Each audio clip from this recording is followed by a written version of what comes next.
Hello, I'm back. We are on session number 4 of the Regina Renter's Guide. It's probably backwards, but here it is. The Renter's Guide is a good guide that will teach you how to deal with the biggest challenges to keeping a roof over your head. You want a roof over your head, right? So you need to address the issues that might come up. So today we're going to talk about getting enough to eat, and budgeting, food budgeting. So, and the reason being is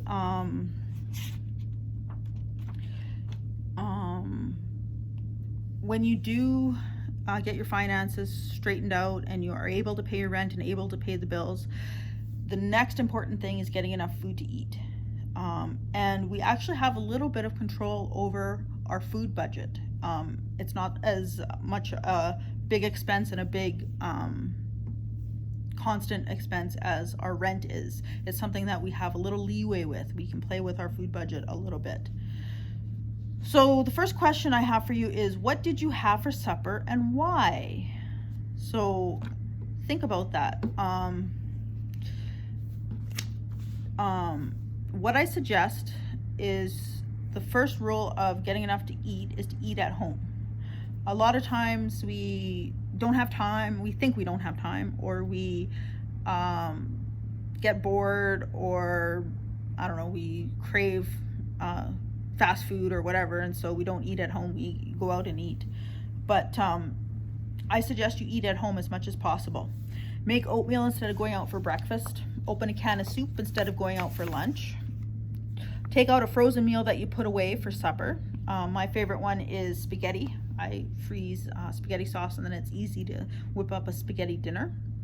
Find affordable meal programs like Soup and Bannock at Indigenous Christian Fellowship every Wednesday. So there's that. So I suggest planning ahead. The only way you're going to eat at home is to plan ahead. If you don't plan ahead, then chances are you're going to end up eating out. So plan ahead so that you always know what's for dinner. Plan ahead so that you can eat less fast foods and junk foods. You'll know what you spend at the grocery store if you plan ahead. You'll save money and waste less food. You'll eat healthier. You'll have some control over portion sizes, and you'll know what to buy at the grocery store. So set a regular schedule. You can do something very formal and very long and detailed if you want, or you can simply say Monday is spaghetti night, Tuesday is chicken night, or even just plan a few meals ahead in your mind. You can either, like I said, have a detailed plan and write it down, or like I said, just keep it in your head that, we're going to, have tacos tonight, and then we're gonna have taco salad tomorrow, or, just keep a few meals ahead planned. So, let's see. I already said all those. Other reasons to eat at home. Control over portion sizes, I mentioned. Control over food safety. So when you go out to eat, you're not guaranteed that people are washing their hands and doing what they should do. You can make healthier choices. You're not paying for things like the food prep, the server, and the cleanup. You know what you're eating. You can have more family time. You reduce temptation. You teach your children to cook, and you'll appreciate the treat of eating out if you do it less often. So it becomes more of a treat. You can do it for birthdays and things like that, and it's more of a treat instead of, oh, we're eating out again. Here's a tip that I like to use, and this comes from Reach. They do something called a master mix class. So you cook up some hamburger with onions, garlic, and celery. Now you can add whatever you want to it. Some people add sauce, like tomato sauce, or more vegetables, or whatever you like. I just keep it simple. I put onions, garlic, and celery, and keep cooked meat on hand. If you want to make your meat last, go a little further, or add some bulk to it, you can add some canned brown beans or cooked lentils. And again, you can mash those up so that they are less noticeable. Mash them up and mix them up really good in your ground meat. So you can make this mixture and store it in recipe sized portions. So like, for example, if you're going to make, well, you know what size your family needs of meat to make a meal. So for example, if it was just me, I would just make a small portion. If it was for a family of 4, you might make a bigger portion. So the mixture can be added to macaroni and cheese, canned soup, spaghetti sauce, or to make a chili. There's also shepherd's pie, sloppy joes, or other recipes that start with a hamburger meat. And don't forget to add more veggies. As I said, you can add them before or after, but always add more veggies. So that is the master mix. And if you want more information, then check with Reach on that. But like I said, just keep it simple. I have cooked hamburger because it's much easier to take out of the fridge and do something with than to break up portion sizes of uncooked meat, and then you have to defrost it and then figure out how to cook it. So here are some questions for you. How often do you take cabs? How much does it cost? Do you have a bus pass? How else can you get around? What are some of the ready-made foods that you regularly buy? Are there healthier alternatives? How often do you find yourself throwing food away? Do you freeze meals? Do you keep frozen bread? So those are some questions to think about, and then I have some tips for you. So some foods are cheap and easy to make, but they don't have a lot of nutritional value. Fast foods and ready-made foods have lots of fats, sugars, and salt and are expensive. Taking a look at, like, for example, chicken fingers or homemade pasta, like beef chef boyardee or whatever. Also, take a look at your pastas and rice. If you have white rice and regular pasta, a lot of the fiber has been taken out. So try looking for brown noodles, pastas, and rice. These are more filling and they have more nutrients to them. If it's something that you're not used to or you're kind of hesitant about, then try mixing some regular with brown. So some brown pasta with regular pasta, or some brown rice with regular rice. Especially with kids, they can be picky, but just mix it in. Avoid meals that are pasta only. So for example, macaroni and cheese is meant to be a side dish. It's not meant to be a meal. Sidekicks pasta is meant to be a side meal. So don't just serve pasta. If you're going to serve something like macaroni and cheese, then try adding meat. So you can add leftover meat, like if you had chicken from last night, put it in, and add extra veggies. So instant noodles and mac and cheese have hardly any nutritional value, and the packages that you add to them, like the mixes, the powdered mixes, are actually quite high in salt. So you don't have to put the whole mix in. You can put a little bit in just for taste, or you can put your own spices in for taste. And again, try adding some meat or veggies to the meal. So fruit and vegetables are very full of good nutrients. Eat fresh fruits and vegetables when you can, but frozen is fine as long as you don't overcook it. So if you have, say, a vegetable medley of, what do you call that? Peas and carrots, that's great that you get some nutritional value out of that, but don't overcook it so that they're really soggy and mushy. Fill up on veggies. Veggies are good. So actually, in a good diabetic plate or a good meal plate, half your plate should be veggies. So throw extra frozen veggies, this is what I do, in soups, sauces, casseroles, and even microwave meals. So I know there's one microwave meal that I get for lunch sometimes, and it has just turkey and potatoes. So there's no veggies, so then I like to put a little bit of frozen veggies in there. So other good, filling, and cheap foods. Beans have a lot of nutrition and fiber.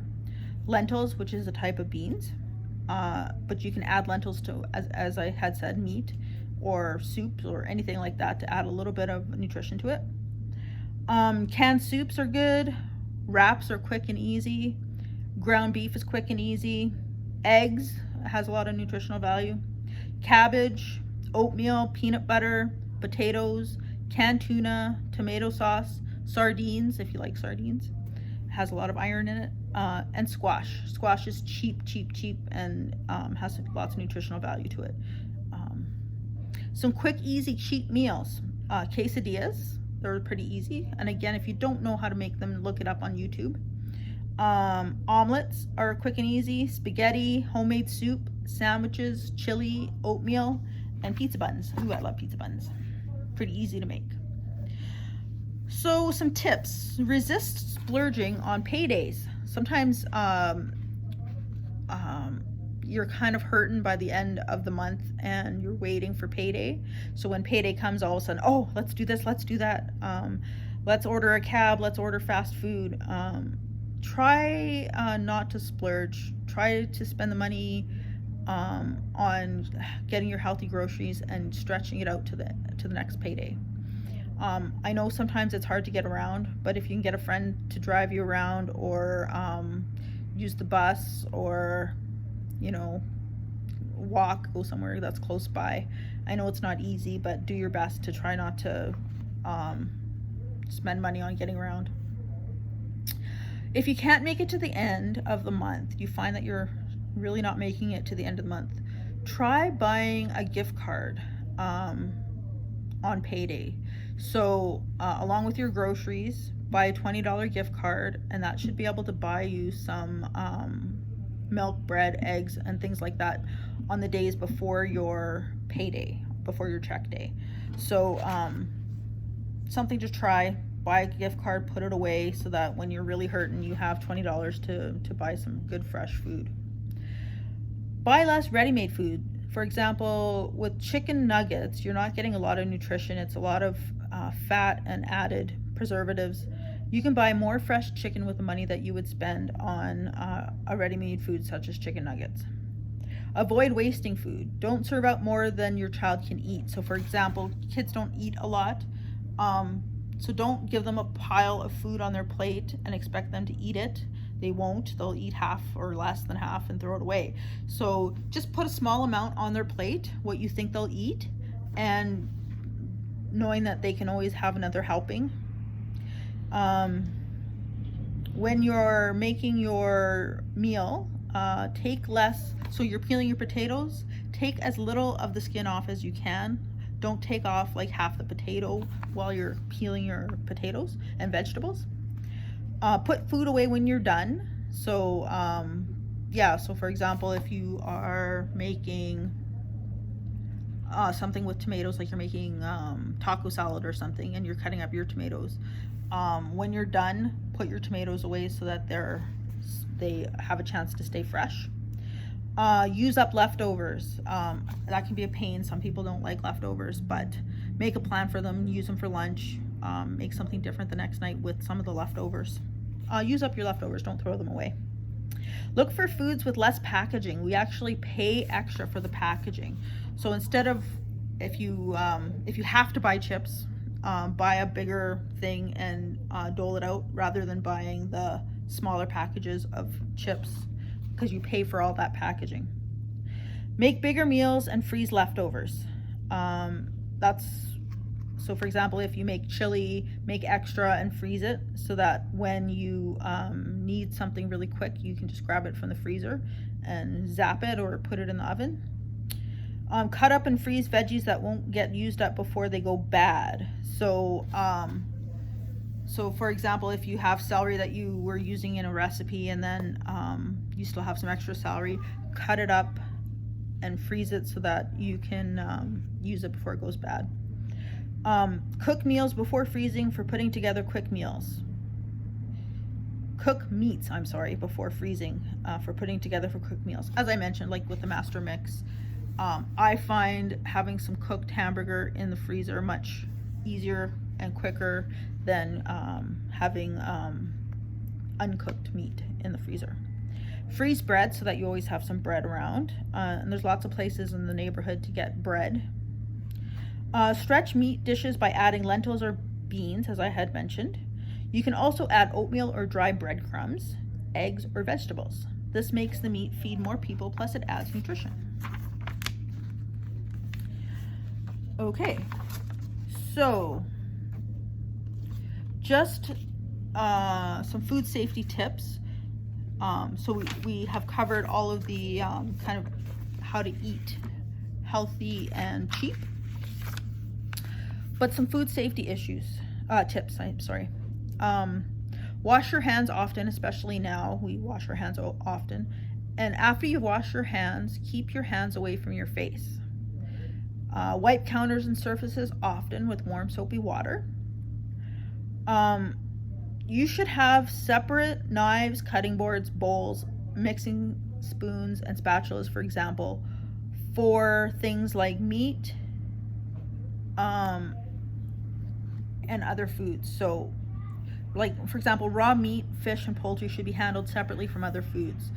So keep them separate from your vegetables and your potatoes and things like that.